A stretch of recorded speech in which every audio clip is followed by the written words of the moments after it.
Good morning, good morning, good morning. Let's see if we get a little light going on up in here. That's better.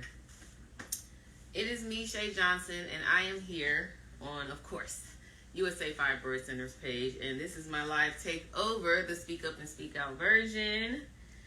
And right now, you're just gonna watch me a little bit because I am bathing my child. Today, come in, Dad. Got my dad right here. He was trying to make his grand entrance. Today, you see her? Yeah. We're going to talk to my family. I love talking to my family. This is my dad here. We'll talk to him first. But later on, we'll be talking to MJ, my baby brother, my older brother, Dr. Joe Johnson, and my sister, Brandy Johnson. And today will be the Family Johnson takeover for USA Fibroid Centers. I like talking to my family and getting their opinion because I want you to see how important it is to have your family involved when you have fibroids, when you're going through any issues with fibroids. Yeah, we're just going to wash her. But we'll start off with my dad today. Dad. Yes. We had this conversation before, and I know you're not, let's see, she's sinking down in there. I know you're not that familiar with fibroids, but No, I'm not. when you first heard I had it, because we had a small conversation before on USA Fibroid Centers, how did you feel? I felt bad because, number one, I didn't understand what fibroids were, and I felt bad for my daughter. It was a very serious situation, and I needed to learn more, and my daughter, she started schooling me on everything that was taking place when it pertained to the fibroids. Yeah, he wasn't familiar with it. Honestly, I wasn't familiar with it either, so it wasn't really much to tell you. When I went to the doctors, they told me I had fibroids and told me it was just at a point to where they needed to be removed. That's how bad they were. So they gave me an option of a hysterectomy or a myomectomy, of course. And remember when I had that I told you I had to have a surgery? Right, yes. I had made my decision at that time to have a myomectomy. I'm washing my daughter's hair. I want to show you guys. I like my lives to be fun, even though we're talking about fibroid. Daddy, you want to wash her or you ain't ready? You look confused. I'll let my daughter take care of that. Even though I wasn't familiar with fibroids, of course, they gave me the option of a myomectomy or hysterectomy. I chose myomectomy, and I was terrified because all I knew that I never had a surgery before in my life, and they wanted to cut me open. They had to cut my abdominal area to remove the fibroids, so I wanted my entire family there. That's how terrified I am. Daddy, you know I don't have any tattoos because I'm terrified of needles. Right. I don't like needles. I just don't like shots. I just don't like it. So I had asked you to come, remember? Yes, I remember. And why didn't you come Well, my surgery for my myomectomy? I was working at the time. There's no excuse. I still should have made time to come and support my daughter, but I felt very bad about that too because I wasn't there to support her, and it was my fault. I take full responsibility for that. But I'm not mad, Dad, because Joe was there, your son, MJ, your son, Mama was there, my friend Diane, and another friend of mine out in New York. It was just, I had a lot of support, but do you know how bad I wanted to run up out of there? Yes, I do. And let me tell you this, the company that you see right now that I'm an ambassador for, USA Fibroid Centers, they have a procedure to remove the fibroids non-surgically, Oh, okay. but I wasn't given that option.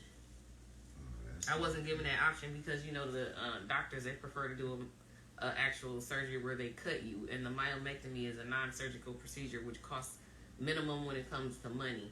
So that's why, to me, my opinion is that's why it's not really offered to women. And if I would have known about that, because I never heard of it and I never heard of fibroids, so I wasn't familiar with my options or anything, I would have gotten a UFE, uterine fibroid embolization. Okay.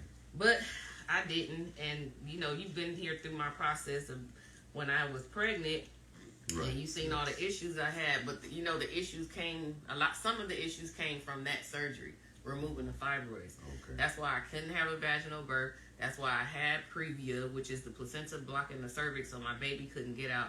That's why I had to have a cesarean because of that surgery. And it's sad because if I wouldn't have had that surgery, I could have delivered her, vaginally like I always wanted to do. Just experience what most women went through. Right. But I couldn't do that because of that surgery. And the reason I want my family involved, like my dad, my brother, my sister, and my mom, is because they need to be aware of, for number one, what I had to go through. For number two, I have fibroids now, again. So you know what I'm experiencing now, even though the symptoms are not as bad. And you can recognize them and possibly help somebody if they're complaining one day. Right. If it's a cousin or, your somebody's daughter. Right.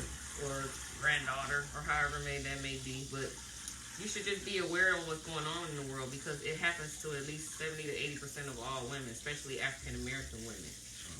So it really sucks, Dad, that I have fibroids again, but this is where I want you to be involved this time, because I have to eventually make a decision on how I want to remove them this time, because they came back. Why they came back, I don't know. Why they're here, I don't know. Where do they come from? I don't know. And the doctors don't know. They can't tell you. There's not enough research. She's trying to stand up. She's like, get me out of here. But just help me through this process this time, and I'm sure you'll be there. Yes, I will be there this time. You'll be there this time. And however, if I have a UFE or okay. I'm gonna take her. If I do, Dad, have a UFE, uterine fibroid embolization, or if I have a myomectomy, just be there for me, because it's hard doing this on your own. Yes, I will be there for you. So that's our cue, you guys. I just want to have a small conversation with my dad as I'm watching my baby. I like y'all to see me in my element, my mommy mode, because even though I had my surgery to remove my fibroids, I'm a mommy now, as you can see. So the next conversation we'll be having, here I come, we'll be at, I believe it's 1 o'clock? 10, 11, 1:30. It will be at 1:30, and then at 3 o'clock we'll go live with MJ, Brandy, my sister, Dr. Joe Johnson. We'll all be on the live at one time. I've never done that before on USA Fibroid Centers, but we're going to have a live with all four of us, and we're going to talk about mental health and fibroids together and how it coincides and coexists together. So make sure you come back at 1:30, and again at 3 o'clock. You have anything to say to the people that, let them know you're going to be involved. I will be involved the next time with my daughter, and I'm very appreciative and very thankful for my daughter for giving me all this information about her situation. All right. He's running to the door. All right. I'll see you guys in a minute.